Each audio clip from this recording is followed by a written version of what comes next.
The gateway to Northeast India welcomes you to the land of untouched natural beauty and diverse history. G20 India 2023. One Earth, one family, one future.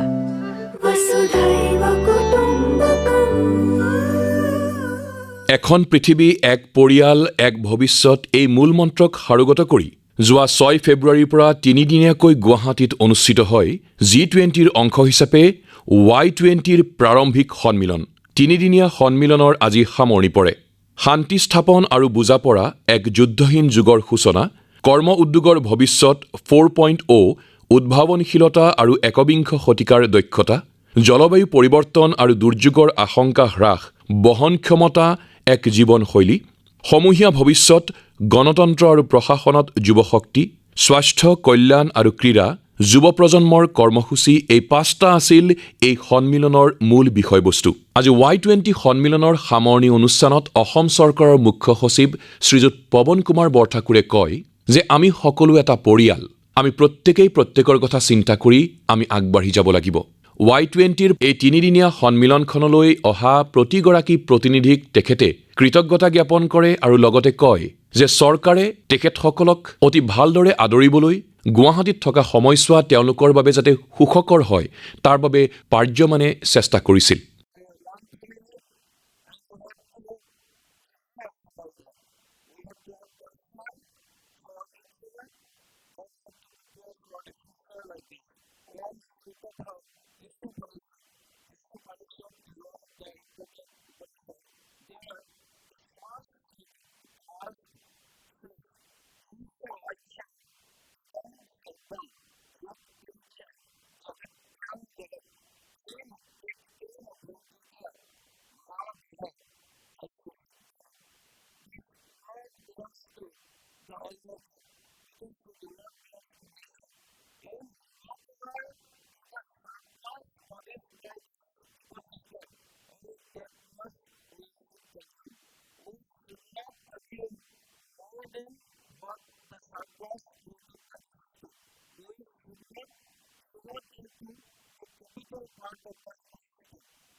Y20ৰ প্ৰাৰম্ভিক সন্মিলন গুৱাহাটীত আয়োজন কৰাৰ সুবিধা প্ৰদান কৰাৰ বাবে ভাৰতৰ মাননীয় প্ৰধানমন্ত্ৰী নৰেন্দ্ৰ মোদী ডাঙৰীয়াক কৃতজ্ঞতা প্ৰকাশ কৰি অসম চৰকাৰৰ শিক্ষামন্ত্ৰী ডক্টৰ ৰণোজ পেগুৱে উদ্যমিতা বিকাশৰ ক্ষেত্ৰত চৰকাৰে গ্ৰহণ কৰা বিভিন্ন পদক্ষেপৰ কথা উল্লেখ কৰে।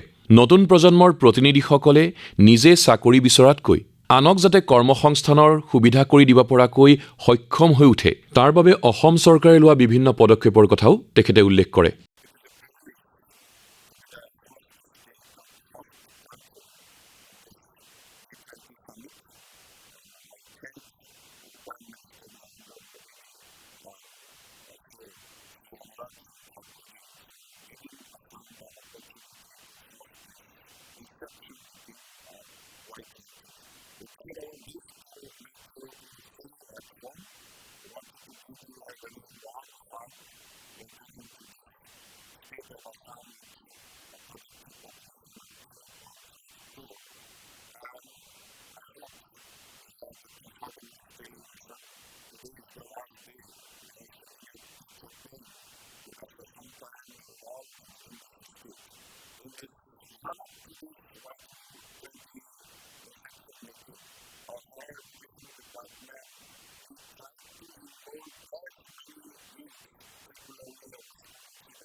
वसुधैव कुटुम्बकम्। Y20 সন্মিলনৰ কালি দ্বিতীয় দিনা গুৱাহাটীত থকা ভাৰতীয় প্ৰযুক্তিবিদ্যা প্ৰতিষ্ঠানৰ ডক্টৰ ভূপেন হাজৰিকা প্ৰেক্ষাগৃহত মূল 5টা বিষয়ৰ 5খন বৈঠক অনুষ্ঠিত হয়। বিভিন্ন ক্ষেত্ৰত দক্ষতা থকা 21 গৰাকী সমল ব্যক্তিয়ে অংশগ্ৰহণ কৰা এই অনুষ্ঠানত 36খন আগশাৰীৰ উচ্চ শিক্ষা প্ৰতিষ্ঠানৰ প্ৰায় 800তকৈও অধিক যুৱ প্ৰতিনিধিয়ে অংশগ্ৰহণ কৰে। Drawn by India's legacy as the mother of democracy, what we are trying to do is democratize the decision-making process. So while in almost all the Y20s, the representatives go and talk about their perspectives, what Indian representatives and Indian Y20 would be doing would be democratizing it and taking it to across the length and breadth of the country. One Earth, one family, one future. वसुधैव कुटुम्बकम्। কালি অনুষ্ঠিত হোৱা যুৱ মন্ত্ৰীৰ সৈতে যুৱ বাৰ্তালাপ অনুষ্ঠানত অংশগ্ৰহণ কৰি কেন্দ্ৰীয় যুৱ পৰিক্ৰমা আৰু ক্ৰীড়া মন্ত্ৰী তথা তথ্য আৰু সম্প্ৰচাৰ মন্ত্ৰী শ্ৰী অনুৰাগ সিং ঠাকুৰে কয় যে একবিংশ শতিকা হৈছে যুৱ প্ৰজন্মৰ শতিকা। অমৃতকাল হৈছে যুৱক যুৱতীসকলৰ বাবে সুযোগ আৰু কৰ্তব্যৰ কাল।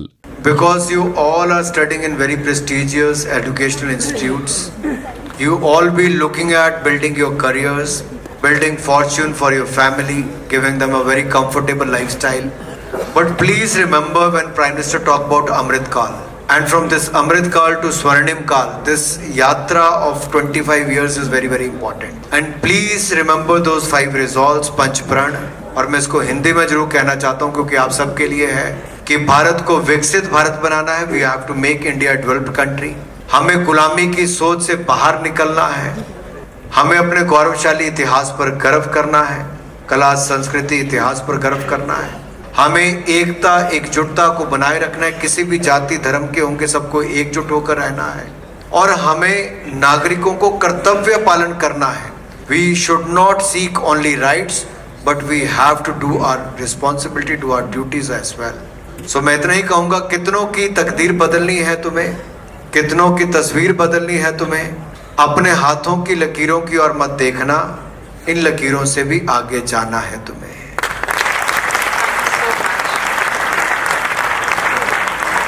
So please enjoy your years in this educational institute. Please enjoy your years when you are studying in this prestigious college. But remember one thing, networking is very important. You'll remember that in the years to come, your network will be your net worth. So create a good network, know more people, engage with more people, share your ideas, share your knowledge. You will get more exposure. Only your books can't teach you everything. Travel as much as you can. चढ़ जाओ किसी भी train पे अपनी छुट्टियों के समय backpack लेकर and see India. Go and visit most parts of India. See the villages of India. You will learn a lot. मैंने पढ़ाई से कम, मैंने सफर करके ज़्यादा सीखा है. इस देश के कम से कम 400-500 शहरों को, गाँव को, जिलों में मैंने जाने का काम किया है. That gives you the insight of India, what India is. Netaji Subhash Chandra Bose हो, महात्मा गांधी हो या नरेंद्र मोदी जी हो, इन्होंने देश को देखा है, तभी देश को आगे बढ़ाने का काम किया है. आप भी देश को देखिए और अपने भारत को आगे बढ़ाने का काम अवश्य कीजिए. मैं आपसे इतना निवेदन जरूर करना चाहूँगा. Y20 সন্মিলনত অংশগ্ৰহণ কৰা বিভিন্ন দেশৰ কেইগৰাকীমান প্ৰতিনিধিৰ সৈতে আমি কথা পাতিছিলোঁ. তেখেতসকলে এই আয়োজনক লৈ সন্তুষ্টি প্ৰকাশ কৰে. আমাৰ সৈতে এয়া ইণ্ডোনেছিয়াৰ প্ৰতিনিধি Michael Victor Sianipar. Yeah, so I've been to Y20 a few times. We were the host of Y20 last year in Indonesia. I must say that India's preparation execution of Y20 so far, including the inception meeting, is beyond what I've expected. And it's a new standard for all of us, because even leading to this event alone, I heard that even tens of thousands of young people in Assam province have been included in the process, and we had more than 1,000 youth represented who gathered here in Assam. And the minister also gave a speech about how he's trying to push that for the next 1 year there will be millions of Indians and also in the international community, including from G20 countries, who would be included in the process. And we're hoping that the final communique from U20 India would be delivered to the leaders, and then the summit that they will have later on will also include youth ideas and implement them. My name is Tatiana. I'm from Russia. It was very impressive, which was organized. So there are really many interesting speakers to hear, many interesting people to meet. So I'm very grateful for the opportunity to participate in such an event.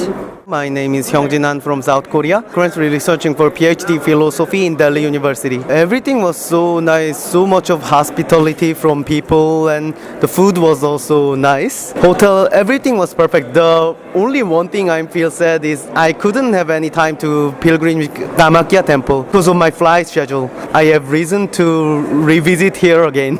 Again, you will come to Assam. Yes, of course. Yes. My name is Elena. I'm from Russia. I'm doing PhD in India, in Lucknow. Before that, I was also studying in India, studying Hindi at Central Institute of Hindi in Agra. I'm very much pleased and honored to be a part of Inception meeting here in Guwahati. And I want to express my gratitude to the government of India and the government of the state of Assam for such a great opportunity. It's been a real pleasure for us, and it's been a good opportunity, and we will take this spirit of unity of the youth from all over the world, and we will always remember this principle of Vasudhaiva Kutumbakam. Thank you so much. Vasudhaiva Kutumbakam. গুৱাহাটীত অনুষ্ঠিত হোৱা Y20ৰ প্ৰাৰম্ভিক সন্মিলনৰ 3 দিনৰ কাৰ্যসূচী সম্পৰ্কে আলোকপাত কৰি কেন্দ্ৰীয় যুৱ পৰিক্ৰমা তথা ক্ৰীড়া মন্ত্ৰী শ্ৰী অনুৰাগ সিং ঠাকুৰে কয় যে Y20ৰ মূল 5টা বিষয়বস্তুৱে যুৱ সমাজৰ বাবে G20ৰ উন্নয়নমূলক কাৰ্যসূচীত অৱদান তথা সহযোগিতা আগবঢ়োৱাৰ অসাধাৰণ সুযোগ প্ৰদান কৰিছে। চলিত বৰ্ষৰ Y20 সন্মিলনে আমাৰ দেশৰ যুৱকেন্দ্ৰিক প্ৰয়াসসমূহক বিশ্ববাসীৰ সন্মুখত ভালদৰে উপস্থাপন কৰিবলৈ সক্ষম হ'ব। G20 की अध्यक्षता भारत के लिए वो गौरवशाली पल है कि आज़ादी का अमृत महोत्सव जब देश मना रहा है, वहीं पर शंघाई कॉरपोरेशन ऑर्गेनाइजेशन की अध्यक्षता भी भारत के पास है। और G20 की प्रेसिडेंसी होना अपने आप में ही बहुत महत्व की बात भी है और हमारे लिए एक अवसर है कि भारत की कला, संस्कृति, साहित्य और उभरते हुए भारत की, नए भारत की बात भी हम देश और दुनिया के सामने रख सकें। इसी के अंतर्गत जो G20 के एंगेजमेंट ग्रुप्स बने हैं उसमें यूथ 20 का एक अपना महत्व है, क्योंकि दुनिया की सबसे बड़ी युवा आबादी भारत में है और भारत तो वैसे भी दुनिया की 1/6 आबादी भारत में है। तो अपने आप में भारत के युवाओं का महत्व और भारत का महत्व जो दुनिया में आज है उसको लेकर ही और महत्वपूर्ण होता है। लेकिन Y20 इंसेप्शन मीटिंग यानी कि यूथ 20 की जो पहली मीटिंग हुई है वो देश में असम के गुवाहाटी में हुआ है और ये केवल इंसेप्शन मीटिंग तक इसको सीमित नहीं रखा गया, इसको असम के हर जिले तक, हर कॉलेज तक ले जाने का प्रयास किया गया है। 10,000 से ज़्यादा स्टूडेंट्स ने 36 कॉलेजेस आसाम में पार्टिसिपेट किया, जहां 5 टॉपिक्स इन सभी युवाओं को दिए गए। तो उन टॉपिक्स पर भी मैं आऊँगा और कुल मिलाकर इन युवाओं ने उस एरिया के आसपास के जो 10-10 स्कूलों में जाकर बच्चों तक, स्कूल के स्टूडेंट्स तक G20 और Y20 के बारे में बताने का काम भी, जागरूकता, अवेयरनेस का काम किया। They have reached out to 10 lakh students in and around 4,000 schools through the quiz competitions organized in these schools on Y20। इसी तरह से सेमिनार, डिबेट जो कॉलेजेस में हुए उसमें 10,000 से ज़्यादा युवाओं ने भाग लिया और उनमें से बहुत सारे युवाओं को चुनकर इस मीटिंग में भी आने का अवसर मिला। So it became more aspirational for them to participate, give their views, create a white paper and then send it across. So 21 foreign delegates and 200 Indian delegates from various parts of the country participated in this event. 6 फरवरी को ice breaking activity हुई और वो इतना खूबसूरत आयोजन उसका किया गया कि जेटी से, बोट से उसको जब जेटी से लेके गए और बोट में भी मनोरंजन का भी प्रबंध था, स्थानीय म्यूज़िक का भी था और साथ ही साथ लोगों को आपस में एक दूसरे को जानने का, पहचानने का अवसर भी मिला। वहीं पर लचित घाट आइलैंड पर जब ये सब हमारे युवा साथी गए, देश और दुनिया भर से आए, तो इतना खूबसूरत अरेंजमेंट असम सरकार ने किया था कि जिसको लेकर अभी तक भी युवाओं में चर्चा है। यही नहीं, अगले दिन 7 फरवरी को बहुत इंटरेस्टिंग सेशंस हुए और अगर मैं कहूँ जहाँ पर future of works, 21st century skills, जहां इस और बात किया गया, इनोवेशन पे बात की गई, तो युवाओं ने अपनी बातें भी कही, तो भारत ने भी अपनी बात कही कि कैसे डिजिटल पेमेंट से ट्रांसपेरेंसी, अकाउंटेबिलिटी भी सिस्टम में आई है। And we have seen how thousands of crore rupees have been saved by the government of India by coming out with Jan Dhan, Aadhaar and Mobile Trinity, JAM Trinity. Also ensuring the last mile delivery system, especially giving the food to 800 million people, free food grains in last 28 months. Free COVID vaccine administered there was 220 crore vaccine administered in India. तो इस सब की बात भी वहाँ की गई कि कैसे हमने टेक्नोलॉजी का उपयोग किया और इनोवेशन करके कैसे लाभ हो रहा है। स्टार्टअप्स की बात भी वहाँ पर आई कि India has become the world's 3rd largest startup ecosystem and 107 unicorns with 30 billion of their worth. So ये अपने आप में दिखता है कि कैसे हुआ है। And we also talked about the government of India initiative in this budget where government of India announced that lakhs of youth will be skilled and they will be made future ready. That means for the future works, that is industry 4.0, they will be skilled in the area of artificial intelligence, coding, 3D printing, internet of things and machine learning. There will be 30 Skill India International Center made in India, will be established in India, and 3 Center of Excellence for Innovation. तो ये भी हमने दुनिया को बताने का काम किया कि भारत कैसे युवाओं को आने वाले समय के जो रोजगार है उसके लिए स्किल अप्स देने शुरू करेगा। And 47 lakh youth will be provided stipend in the next 3 years। तो एक तो ये हो गया। दूसरा, जब हम क्लाइमेट चेंज की बात करते हैं, सस्टेनेबल डेवलपमेंट की बात करते हैं और डिज़ास्टर रिस्क रिडक्शन की बात करते हैं, तो जब टर्की, सीरिया में जिस तरह से भूकंप आए, भारत में भी समय समय पर अलग अलग आपदाएं आती हैं, तो उसमें युवाओं का रोल कैसे हो। जैसे कोविड-19 पेंडेमिक में हमारे अपने विभाग के, युवा विभाग के 80 लाख से ज़्यादा युवा वॉलंटियर्स ने मास्क बनाना, मास्क बांटना, अनाज बांटना, कोविन ऐप, आरोग्य सेतु ऐप की जानकारी दी। तो दुनिया को देखकर भी आश्चर्य लगा कि 80 लाख युवाओं ने इतना बड़ा काम कोविड के समय किया। कई देशों की तो आबादी इतनी नहीं जितने भारत के पास वॉलंटियर्स हैं। तो ये भी अपने आप में उस समय हमारा क्या काम हो। पीस बिल्डिंग, रिकन्सिलिएशन पे जो हमने कहा, और इस समय जब दुनिया के एक हिस्से में लड़ाई चल रही है, उस समय भी प्रधानमंत्री मोदी जी का एक कहना, this is not the time for war, ये युद्ध का समय नहीं है, ये पूरी दुनिया ने माना, पूरी दुनिया ने सराहा। और G20 के देशों ने इसको तो हाथों हाथ लिया, जो नरेंद्र मोदी जी ने कहा था कि ये युद्ध का समय नहीं है। और इसी टॉपिक पर चर्चा करते हुए हमारे जनरल VK सिंह जी, जो मिनिस्टर ऑफ स्टेट भी हैं, उन्होंने कहा, in India we talk to militants, we use force only as a last resort, this is how we are able to resolve various conflicts that happen again and again and again. और ये सच्चाई है कि भारत में बातचीत करके ही उनको मुख्य धारा में लाने का काम भारत की सरकार ने किया है। उसका सबसे बड़ा उदाहरण नॉर्थ ईस्ट है, जहां पर एक के बाद दूसरी पीस ट्रीटी की गई, चाहे वो त्रिपुरा का पीस एग्रीमेंट था या फिर हमारे अन्य राज्यों में जो किया गया। असम से लेके बाकी नॉर्थ ईस्ट के राज्यों में इंसर्जेंसी इंसिडेंट्स में 89% की कमी आई है, 89% की कमी, और सिविलियन डेथ्स में 80% की कमी आई है। यही नहीं, जो हमारे विपुल कालिता हैं, जिन्होंने पहले सरेंडर किया, अब मुख्य धारा में आए हैं, उन्होंने भी ये कहा कि वो सोचते थे शायद असम भी इंडिपेंडेंट होना चाहता है, लेकिन उनको पता चला कि ये गलत था, गलत सोच थी उनकी। And what he said is, we were wrong, 98% people in Assam do not support the idea of independent Assam, when hence we laid down arms, said Vipul Kalita. अब ये उन्होंने कहा जिन्होंने कई वर्षों तक आर्म्स, एमुनेशन, बुलेट का साथ दिया। Ultimately they also realised it is the ballot which has power in the democracy, not the bullet. So bullet power पर बैलेट कैसे भारी पड़ा, या डेमोक्रेसी का महत्व उन्होंने समझा, और वो भी मुख्य धारा में आए। इसी तरह से हमारी बहुत बड़ी एथलीट मिस सरिता देवी, उन्होंने स्पोर्ट्स की इंपॉर्टेंस को भी बताया, और कैसे वो भी कहीं ना कहीं इंसर्जेंसी के समय ऐसा था कि वो भी ज्वाइन करने वाली थी, उसी तरफ उनका दिशा में चला हुआ था, लेकिन स्पोर्ट्स में वो आई तो स्पोर्ट्स में आने के कारण वो गलत दिशा में नहीं गई, बल्कि भारत के लिए 7 मेडल जीतने का काम किया। ये सरिता देवी ने स्वयं जब युवाओं से शेयर किया, तो ये अपने आप में बहुत बड़ी बात है।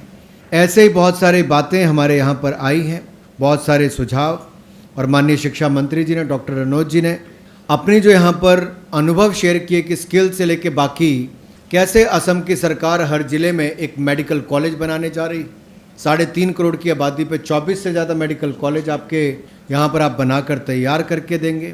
ज्ञानेंद्र प्रताप सिंह हमारे DG पुलिस ने, या फिर हमारे बिनवाल वॉरे ने, जो हमारे farmer member of national democratic front of Bodoland है, उन्होंने अपने विचार साझा किया। प्रदीप बराली जी का, जो विपुल कलिता जी का मैंने आपको पहले ही बताया है। लेफ्टिनेंट जनरल सतीश दुआ ने अपने इसमें UN पीस कीपिंग फोर्सेस में भारत की योगदान, उसके बारे में कहा। और प्रेम कुमार जी ने, जो हमारे IIT गुवाहाटी के एलुमनाई हैं, उन्होंने भी मारुत ड्रोन टेक, इसके बारे में कहा कि कैसे सर्विस सेक्टर में आज ड्रोन एक बड़ी भूमिका निभा रहा है। वहीं पर एग्रीकल्चर सेक्टर में फर्टिलाइजर स्प्रे करने के लिए भी ड्रोन कैसे आगे बढ़ा। और ड्रोन का तो स्वयं पॉलिसी पर प्रधानमंत्री मोदी जी ने बहुत ध्यान दिया है। स्वयं आज इंडिया ड्रोन में एक तरह से लीड कर रहा है। 1 लाख से ज़्यादा रोजगार ड्रोन के क्षेत्र में अगले कुछ वर्षों में मिलने वाला है। तो कहीं ना कहीं नई टेक्नोलॉजी और टेक्नोलॉजी इनोवेशन के माध्यम से आम आदमी के जीवन में सुधार आना, ये केवल भारत के लिए नहीं, दुनिया भर के लिए करने का काम कैसे भारत के इंजीनियर्स कर सकते हैं, भारत के युवा कर सकते हैं, वो स्टार्टअप इकोसिस्टम और इनोवेशन इकोसिस्टम से वो भी साझा करने का काम किया। और वेलबींग और स्पोर्ट्स की जब हम बात करते हैं तो फिट इंडिया मूवमेंट, आज बहुत सारे देशों के मंत्री भी भारत में आके पूछते हैं फिट इंडिया मूवमेंट के बारे में बताइए कि फिट इंडिया फ्रीडम रन में 9 करोड़ कैसे लोग जुड़ पाए। फिट इंडिया क्विज में आपने हज़ारों स्कूलों के लाखों बच्चों को कैसे जोड़ा है। इसी तरह से ही खेलो इंडिया मुहिम, आज हज़ारों युवा उसमें कैसे जुड़ पा रहे हैं और आपकी टॉप स्कीम के माध्यम से आपके खिलाड़ी मेडल जीतने के लायक कैसे बन पा रहे हैं। लेकिन इसके साथ साथ जो बड़ी इंटरेस्ट यहाँ पर युवाओं में देखने को मिला वो 2 क्षेत्रों में था, योग में और ट्रेडिशनल इंडियन मेडिसिन यानी कि योग और आयुर्वेदा। योगा आयुर्वेदा में भी बहुत इंटरेस्ट दिखा। युवाओं ने दुनिया भर के कहा कि योगा से कैसे उनकी वेलबींग, उनकी fitness, mental and physical health पे भी काम होता है, कैसे मेडिटेशन के कारण वो मेंटल स्ट्रेस से बाहर निकल पाते हैं, ये हमने भी शेयर किया। और कोविड के समय जैसे आयुर्वेदा ने काम किया है, उसने आयुर्वेद का महत्व दुनिया भर में बढ़ाया। प्रधानमंत्री मोदी जी का लाइफ यानी कि लाइफ के इस कैंपेन को, लाइफस्टाइल पे जो बात की है, आज दुनिया भर के देशों ने उसको अडॉप्ट किया है। बड़ा बदलाव देखने को मिल रहा है। ये अपने आप में दिखाता है कि भारत में आज जो निर्णय किए जा रहे हैं वो केवल भारत के लिए नहीं, दुनिया उससे सीख रही है। For example our energy needs, जहां एक और रिन्यूएबल एनर्जी पर भारत ने 2030 के टारगेट को 2021 में पूरा किया। अब 2070 तक भारत को नेट जीरो करने का जो लक्ष्य रखा है उसका स्वागत हो रहा है। एथेनॉल का 20% ब्लेंडिंग पेट्रोल में करके लागू कर देना, ये अपने आप में बड़ी बात है। वहीं पर ही global hub of green hydrogen Bharat को बनाने के लिए, जहां पर 5 मिलियन मीट्रिक टन की कैपेसिटी अगले 3-4 साल में भारत की बनेगी, ये अपने आप में 10% हम दुनिया का हिस्सा लेंगे, जो मार्केट शेयर लेंगे। ये इस तरह की बातें जब इसमें आई तो यहाँ के युवाओं को और बाहर के युवाओं को जानने का मौका मिला कि भारत केवल 140 करोड़ की आबादी के आज के ही विषयों को नहीं, भविष्य के विषयों को भी कैसे आज का युवा सोचकर अपनी चर्चा में ला रहा है। So the youth today was talking about sustainable development of India and the sustainable development of the world and how to achieve the sustainable development goals, and for that there has to be green economy, green investment, green infrastructure which will lead to the green jobs in India and abroad. तो कुल मिलाकर आज के युवाओं ने आज का और भविष्य की पीढ़ियों के लिए कैसे भारत और कैसी दुनिया हम छोड़ने वाले हैं उस पर चर्चा भी की और अपने बहुमूल्य सुझाव भी दिए। वाइट पेपर भी यहाँ पर दिया है, अभी लॉन्च किया है। और इस वाइट पेपर के माध्यम से इन 5 क्षेत्रों में क्या युवा सोचता है और इसमें हम इसको देश के कोने कोने तक ले जाने वाले हैं।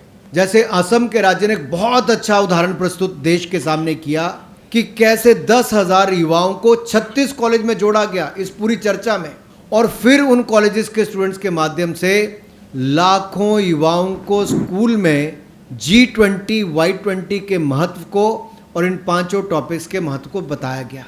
अगर देश का हर राज्य, हर यूनिवर्सिटी, हर कॉलेज ये करे तो निचले धरातल पर जो असम ने करके दिया वो देश के हर कोने तक हम पहुंचा सकते हैं। और भारत सरकार का युवा कार्यक्रम विभाग इस अगले 1 साल में नवंबर तक हम देश के हर यूनिवर्सिटी, हर कॉलेज तक पहुंचेंगे, Y20 टॉक्स करेंगे और Y20 G20 वॉक्स भी करेंगे, ताकि सड़कों पर भी युवा चलते हुए दिखें कि G20 प्रेसिडेंसी भारत के लिए कैसे महत्व है। अतिथि देवो भव की इस भावना के माध्यम से हम अपनी हॉस्पिटैलिटी को भी दिखाएं। वासुदेव कुटुंबकम के माध्यम से one earth, one family, one future, इस एजेंडा को भी हम जन जन तक लेकर जाएं। इन्हीं शब्दों के साथ आपका आभार।